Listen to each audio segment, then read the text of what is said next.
planilha, né, e prestar contas, tá? Quinta classe, o escriba sagrado, copiador, esse aí que é o religioso, tá?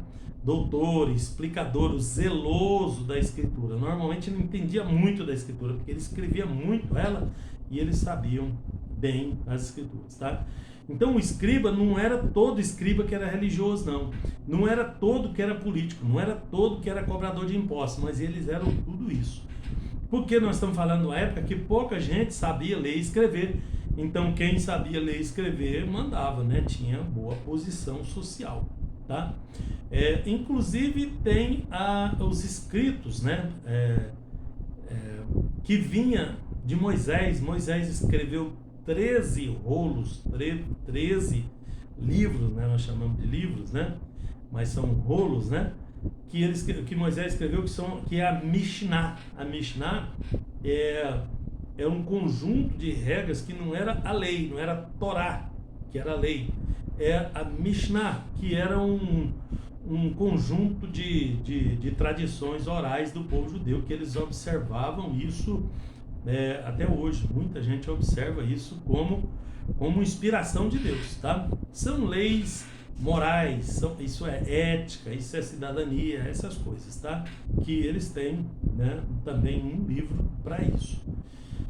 Bom, no tempo do Antíoco Epifânio, que eu já falei para vocês ali atrás, um pouco antes dos Macabeus, né, foi derrotado pelos Macabeus, os escribas se organizaram em bloco político, né, que se espalharam, tornando-se um partido religioso, social, político, tá?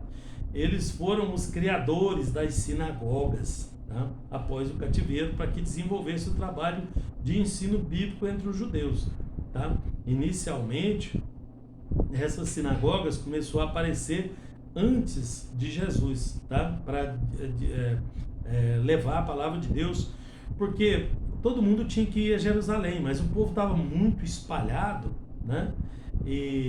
E agora precisava de receber a palavra de Deus, não só uma vez por ano, mas aí eles criaram as sinagogas, que veio a ser útil, né? Que foi o precursor das igrejas que nós temos hoje, tá? Onde criou-se várias unidades aqui e ali, né? Porque antes era só em Jerusalém que deveria se adorar, tá? Mas aí já com os escribas eles começaram a fomentar o estudo bíblico, né? É o precursor também da escola. Essas escolas formais que tem, eles aprenderam com Israel. As maiores universidades do mundo foram criadas para ensinar teologia. As outras matérias vieram depois. Então havia uma preocupação quanto ao ensino. Então aí tá os primeiros seminários bíblicos, né? Por conta dos escribas, tá? Então nós somos oriundos desses escribas judeus aí, tá? Esses escribas sagrados, eles tinham 3 funções básicas, tá? Primeiro, eles preservavam a lei, tá? Principalmente no período helenístico, né? Nessa época dos gregos, quando os sacerdotes, né, perderam o zelo religioso, tá? Meio corrompido, tal, perderam o zelo, então, tá? Houve ali uma revolta com Matatias, mas tinha os outros sacerdotes, sumos sacerdotes. Só lembrar que foi eles que crucificaram Jesus, vocês já sabem de quem nós estamos falando aí, né?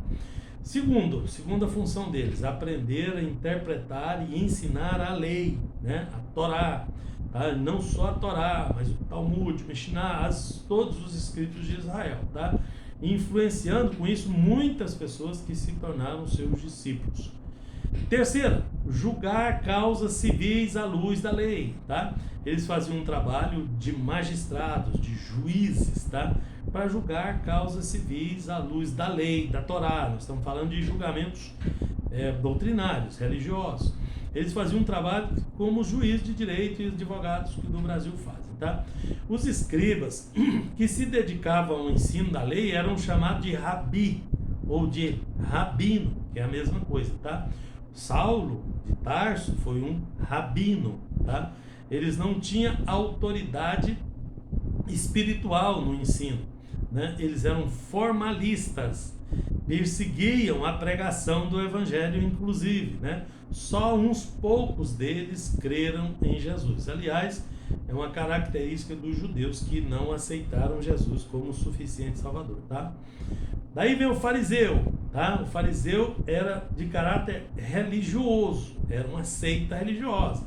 A palavra fariseu significa separado, né? Dividido por si mesmo. Ele mesmo decide se dividir.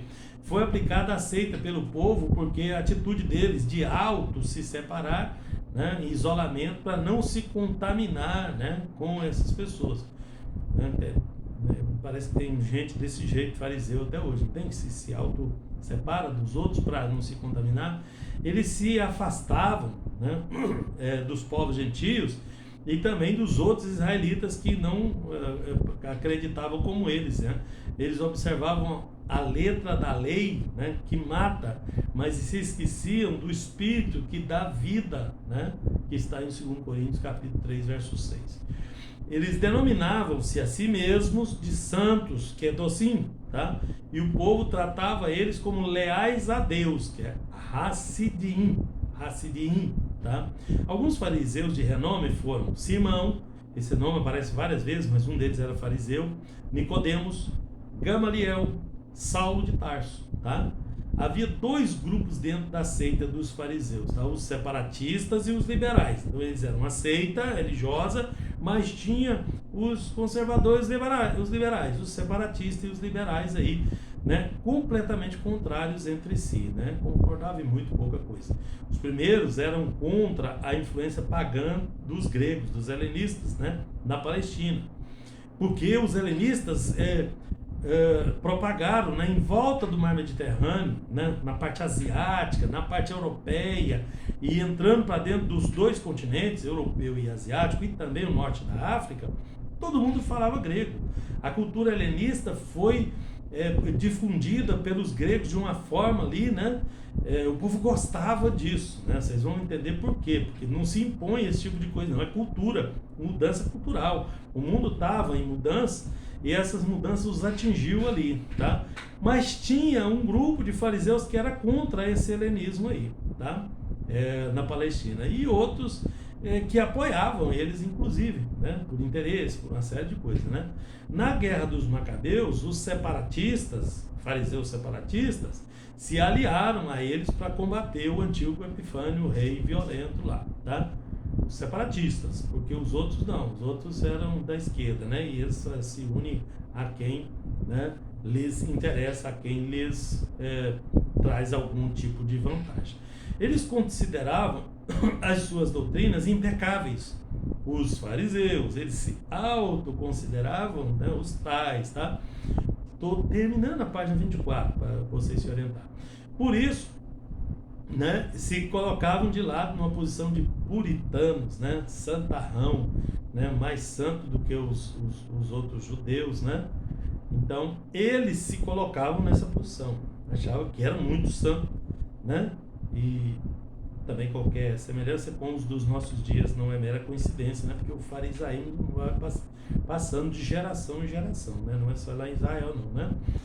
Eles eram mais exigentes quanto à observação do sábado e com a entrega do dízimo, né? Eles eram os fiscais do dízimo, né? Determinaram 1000 passos, foi esse que determinou, isso não está na lei, 1000 passos como a jornada de um sábado, né? Então, podia, na lei, no sábado, você tinha que guardar o sábado, então, no máximo que você podia dar no sábado era 1000 passos. Então, se você fosse sair de casa, fosse no mercado na esquina, você tinha que contar quantos passos você deu, porque você não podia passar de 1000 passos. Se passasse, você já estava trabalhando, já quebrava o sábado. Isso foi o fariseu que inventou, tá? Além de mais 39 regras ligadas à guarda do sábado, tá? Eles pegaram o fardo que já era pesado e botou um pouco mais de chumbo nas costas dos outros, né? Porque diz a Bíblia que eles mesmos não, né, sabia o que devia fazer, mas não fazia, mas passava para os outros, tá? Depois vem o saduceu. O saduceu era de caráter religioso, intelectual e liberal. Liberal de novo, ó. Julgas que surgiram no mesmo tempo dos fariseus, mas eram contrários a eles, tá? Esse povo aqui vem daquele tempo dos 400 anos que eu estou falando, tá? Nós estamos chegando aqui nos dias de Cristo, de Jesus, tá? Então existia na Israel essas pessoas aqui, tá? Nos dias de Jesus. Por isso que tem que entender isso, o que estava acontecendo, o panorama que estava acontecendo, para a gente entrar no Novo Testamento sem problemas aí de entendimento, tá? Então, porque eles aderiram à cultura do helenismo, né, dos gregos, tá? Os saduceus eram, na verdade, uma facção sacerdotal, né? Não praticava a religião corretamente, né? Não participaram da luta contra os macabeus, né? Para libertar o povo de Israel. Os saduceus eram poucos, mas eles eram os ricos, tá? Eles tinham influência, né, na sociedade como racionalistas. Então, por que é porque os ricos mandam, né? Não é, né? Normalmente eles que ditam as coisas, tá? Eles eram mundanos, liberais e eram membros do Sinédrio. Tinha membros deles, né? Um tipo de senado que tinha Israel que decidia as coisas, né? Se reunia o Sinédrio para decidir coisas com relação às pessoas. Lembra que aqui ainda não tínhamos o poder tripartite, que só veio com Montesquieu, né? Lá no Iluminismo, que ainda está lá bem na frente, tá? Mais 1800 anos para frente aí ainda, tá? Então se viravam como podiam, né? Com relação aos poderes e a distribuição dos poderes. Roma pelejou com república, depois virou império, voltou para a monarquia e virou aquela confusão, né? Nunca conseguiram distribuir bem, né? Depois de Montesquieu, o francês para cá deu uma melhorada, porque separou os poderes judiciário, legislativo e executivo, né? E apesar dos problemas com os ditadores e tudo, mas é o que tem funcionado melhor até os nossos dias, tá? Na verdade, esses saduceus não eram uma seita, nem um partido político, né? Nem uma escola filosófica, né? Pelas características, né? Que identificavam algumas desses três classes aí. Então, na prática, né? Eles não eram, mas na teoria eles tinham as suas doutrinas, né? Embora fossem tendentes à cultura secular, eles fossem humanista, liberal, tá? Principalmente ao helenismo, porque eles tinham interesse, porque quem mandava eram os gregos, né? Apesar dos romanos estar chegando ali, mas é a cultura grega que predominava ali. O exército romano mandava, mas todo mundo falava era grego, tá? Era o inimigo dos fariseus, repudiavam as tradições dos fariseus e buscavam mais para desfrutar do que isso poderia lhe trazer de benefício. Depois vem os essênios, né, que é de caráter religioso. Esses essênios não é citado na Bíblia, é só na história, tá? Os essênios eram uma seita comunitária parecida com o kibbutz, tá? Israelitas de hoje, com diferença relacionada à dedicação religiosa. Eles eram bem religiosos, bem centrados, bem, tá? A origem deles ainda não foi bem definida, mas os historiadores ligam eles também ao período dos macabeus, aqueles 400 anos que eu já falei, tá? Mais precisamente ao tempo do João Hircano, que era neto do Matatias e que governou de 130 a 104 antes de Cristo, tá? Esse sacerdote aí era filho de Simão e neto de Matatias, né? Que o João Hircano era sacerdote e governador da Judéia, tá? Rei, talvez, né? Porque vivia sob liberdade. Tinha um sentimento de fidelidade, né? E retidão, os essênios. Por isso eles se afastavam da sociedade judaica e da cultura helenista. Era diferente dos fariseus, tá? Eles eram mais crentes, mais centrados, mas ficavam ali na deles, né? Preferindo viver no deserto, né? Para não se contaminar, tipo os fariseus faziam, mas com outras motivações. Os essênios chamavam-se a si mesmos de filhos da luz, né? Filhos da justiça, tá? Então tinham lá suas doutrinas. Eles eram administrados por dois conselhos, tá? O Conselho da Comunidade e o Colégio Supremo. Antes, ambos os conselhos eram constituídos de homens idôneos, sábios, inteligentes, justos, tá? Então era uma bela de uma comunidade. Bom, com a descoberta dos manuscritos, porque em 1947, um ano antes de Israel voltar a existir como nação, foram descobertos numa caverna no Mar Morto né, os essênios foram identificados como uma comunidade que descobriu aqueles manuscritos da Bíblia, tá? Do Velho Testamento, originais não, cópias, né, dos originais que estavam guardadas lá na caverna, o povo de Qumran, né, Qumran, tá? E a palavra essênios não aparece nas escrituras, como eu já disse para vocês, só na história, tá? Tá, os Herodianos agora era um partido político que apoiava a dinastia de Herodes, tá? Herodiana. Antes era a dinastia do Asmoneu, né? Asmoneana, tá? Que era os Macabeus. Depois veio a dinastia Herodiana, tá?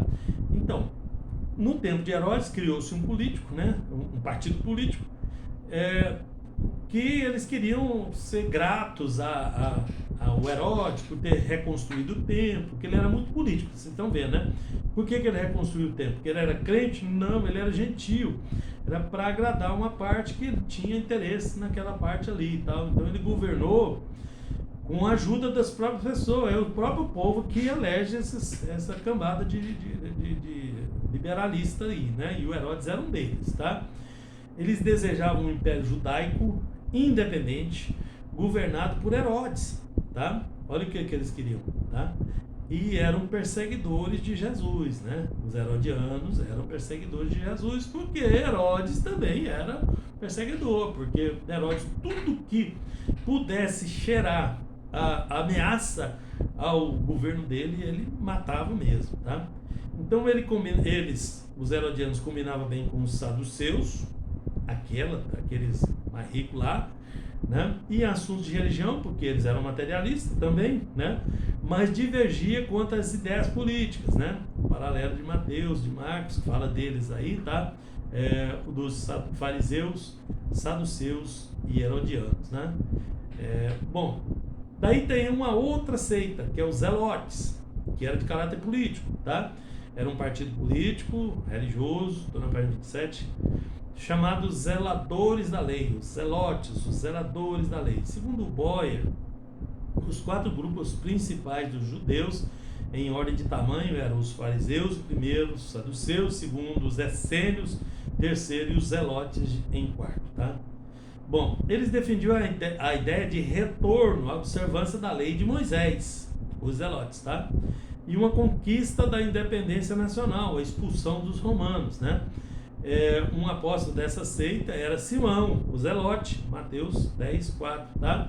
Porque tinha pessoas no grupo de quase todas as seitas, né? Eles tinham muitos pontos em comum com os fariseus, né? Eles eram mais radicais, né? Queriam pegar em armas para resolver isso, né? Era corajoso e queria resolver na bruta, tá? E de acordo com a história, né, o grupo de zelotes durou poucos anos, porque eles eram radicais contra os romanos, e os romanos não aceitavam ninguém que colocasse no caminho deles, né? Herodes tinha construído uma fortaleza em Massada, na região do Mar Morto, tá? E essa Massada era uma fortaleza, com uma elevação rochosa natural, era construída em cima de uma montanha, tá?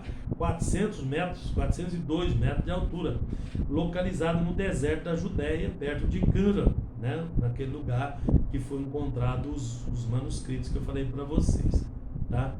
Bom, esse grupo de zelotes, né, que capturou Massada na época lá, eles foram derrotados no ano 73 a.C., né, antes de Cristo, pelas fortes armas romanas, né, e desapareceram da história, tá? Eles foram massacrados lá, o último reduto deles foi lá em Massada, eles tomaram a fortaleza e lá eles foram derrotados. Depois vem um outro grupo, né, que é os publicanos, tá? São grupos que vocês vão ver na Bíblia, só os essênios que não, tá? De caráter político e de caráter social, esses aí, essa seita. Era uma classe determinada pelos romanos para cobrar imposto dos judeus. Os publicanos eram funcionários públicos, tá? Pela maneira fraudulenta como se comportavam, os publicanos eram considerados homens de terceira classe, tá? Como os adúlteros, os ladrões, as meretrizes, né? Eles tinham uma classificação lá e os publicanos entravam lá na terceira classe, tá? Principalmente porque cobravam impostos para a nação que os oprimia, que eram os romanos, e eles eram judeus, tá? E pela fraude que praticava contra os judeus, porque eles roubavam dos romanos e dos judeus, né? Na contabilidade deles. Bom, um cidadão de Roma, né, o equestre, né, comprava o direito de arrecadar impostos de algum país, tá? Um cidadão romano. E ele recrutava homens, né, e os mandava para lá, que é claro, tinha que ter a mesma língua, tinha a mesma, né, mesma cultura e tal, tá? Então esse líder ali, que era o líder dos publicanos, né, então ele recrutava os outros e nomeava eles para receber, eles eram responsáveis pela arrecadação de impostos para Roma, tá?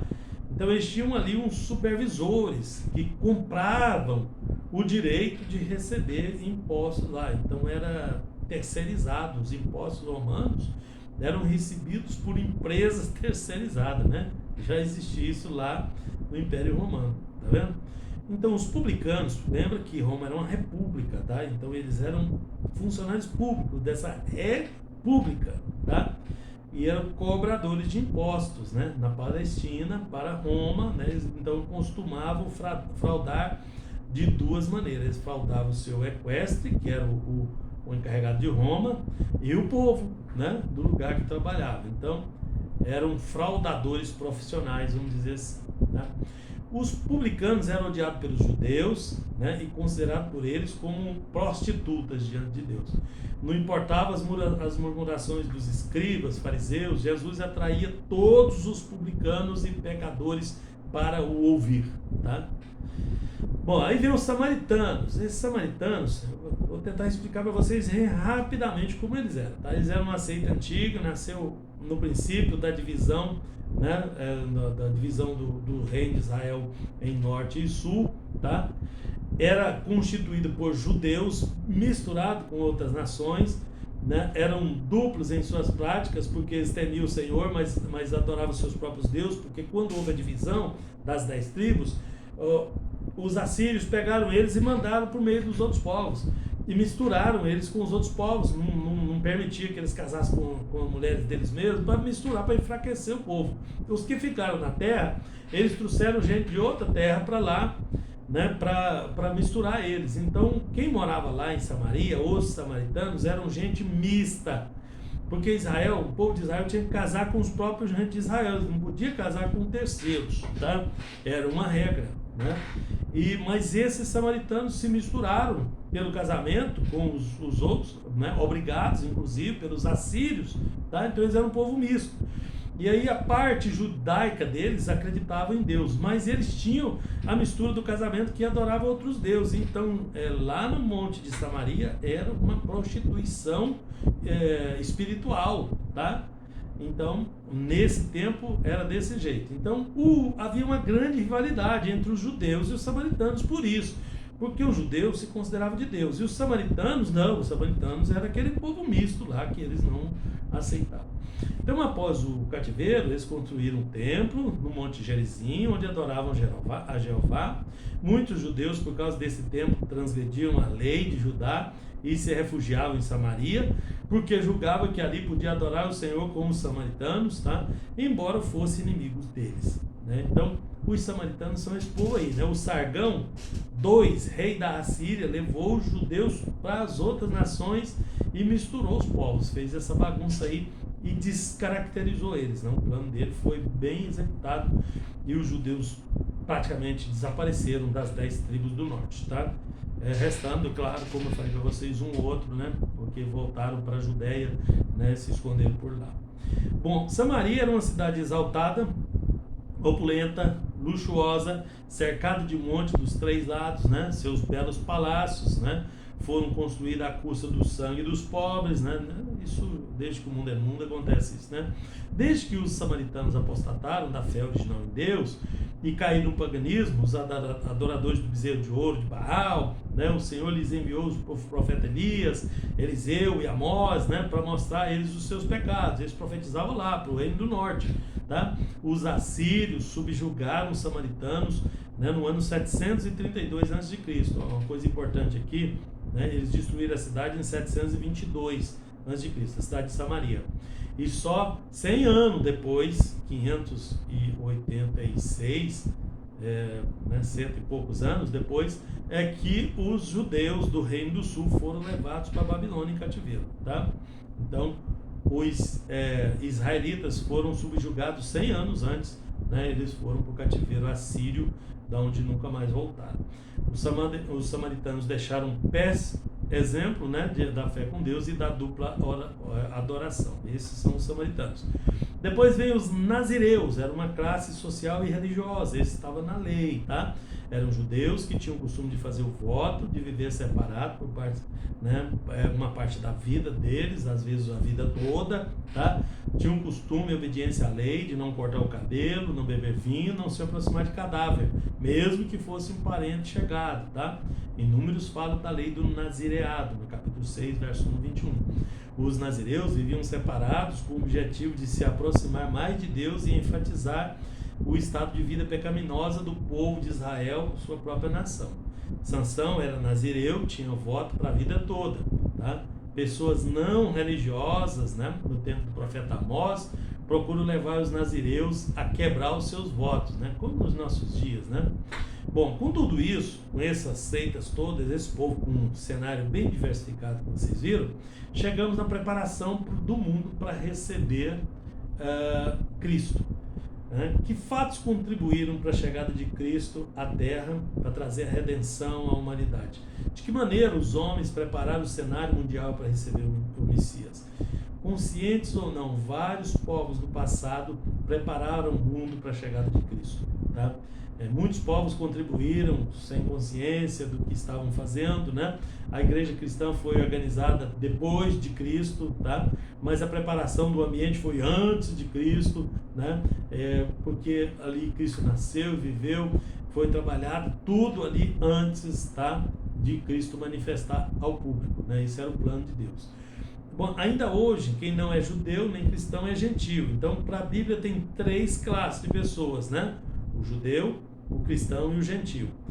O gentio é todas as nações que não aceitam Jesus e nem nasceu judeu, tá? Esses são os gentios. O judeu é aquele que nasceu da descendência judaica, mas que não aceitaram Jesus. E o cristão é o das duas, gentio ou judeu, que aceitar Jesus, eles passam a fazer parte da igreja, que é o cristão. Entenderam bem? Isso é importante, tá? Então, essas classes carecem do evangelho para ser salvo, né? O judeu e o gentio, tá? Porque a sua situação diante de Deus ainda não foi corrigida, tá? 4 povos contribuíram para a chegada de Cristo diante dos homens: os romanos, os gregos, os judeus e, em menor intensidade, os gentios, tá? Os romanos, os gregos, os judeus, tá? E, em menor intensidade, os gentios, ok? Bom, também contribuíram os assírios, né? Devido ao domínio político, a Síria fez uma troca de povos, espalhando os judeus para estrangeiro, né? Lá para a divisa da Índia, lá para a Etiópia, tá?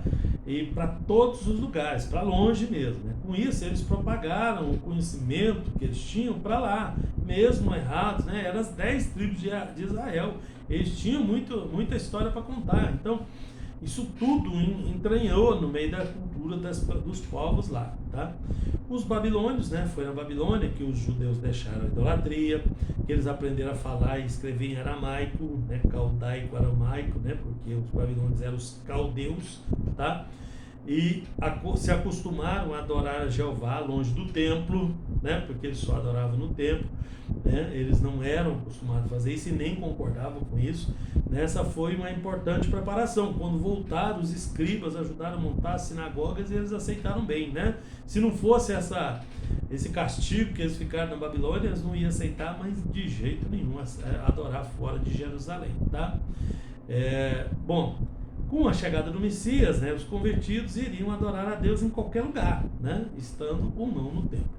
Os persas, né, Ciro, rei persa, que foi chamado de ungido de Deus, liberou a volta dos judeus para a Palestina, autorizou a reconstrução de Jerusalém, inclusive do templo, né, facilitou a restauração, deu até dinheiro para isso, né? E lá o Messias teria muitas oportunidades de falar da redenção aos judeus, tá? Os romanos, né, a Roma foi fundada em 753 a.C. Isso é importante, tá? Dominou a Itália em 343 a.C. A Itália. Cartago, no norte da África, em 264. Grécia, na Europa, e Ásia Menor, em 215. Ásia Menor é a Turquia. E Espanha, Gália, Bretões e Teutões, em 133, foi fechando o círculo, tá? Então, quando chega o tempo de Cristo, o Império Romano dominava uma vasta região, do lado europeu, do lado asiático e do lado africano, tá? Então, em volta do mar Mediterrâneo ali, né, a coisa estava tudo, né, tudo dominado por Roma. E esse domínio romano ajudou muito, tá? Primeiro porque eles mantiveram a língua grega, tá? O Novo Testamento foi escrito em grego. Os romanos falavam latim, mas o povo falava grego, tá? E eles também sabiam falar grego, né? Então, quem era mais culto, quem era inteligente, aprendia grego, tá?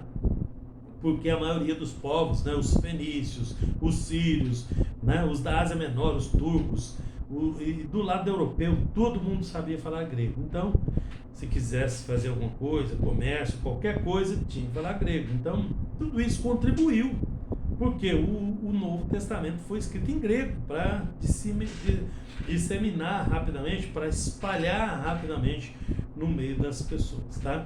Então, ali, os romanos deram uma grande contribuição, porque também com a força deles eles tinham o poder de construir muitas obras benéficas, né, para a propagação da mensagem, né, mas eles não eram conhecedores dessa realidade, eles faziam isso involuntariamente, né, eles ajudaram a colaborar sem ver, né, sem saber que estavam colaborando, embora, né, em muitas regiões fora do seu domínio, os romanos ocuparam a maior parte das nações civilizadas da época, tá? E por isso era considerado um império muito, muito forte, poderoso, cheio de exército para guerrear e para dominar os povos. E esse domínio aí ajudou, tá? Bom, as terras, cidades, nações dominadas pelo Império Romano seriam todas alcançadas pela mensagem do cristianismo nos séculos que antecederam, né, a decisão do imperador Constantino, que foi no ano 323, né, no início do século IV da era cristã, tá? É que, né, até lá, né, esses povos, mesmo com perseguição de Roma, né, de imperadores e tudo, o evangelho estava, né, crescendo nas terras romanas, tá? Aquele domínio teve muita importância para a chegada e divulgação, né, da redenção vindo do céu. Os romanos tinham uma forma especial de conquistar, onde eles chegavam para dominar, eles ofereciam a civilização, benefícios, sempre mais do que as pessoas que eles conquistaram tinham, né? Para conquistar aquela nação, aquele território, eles ofereciam benefícios, tá? Um deles a civilização. Aprenderam isso com Alexandre, que levava o helenismo, né? Uma curiosidade é que o Império trabalhou mais, né, e civilizou melhor as terras em volta do mar Mediterrâneo, exatamente onde os apóstolos iriam iniciar suas missões, fazendo um trabalho de evangelismo em primeiro lugar, tá? Então Deus é onisciente, né? Então ele já estava operando, ele é presciente, ele estava operando nisso aí, sabia que ia acontecer e que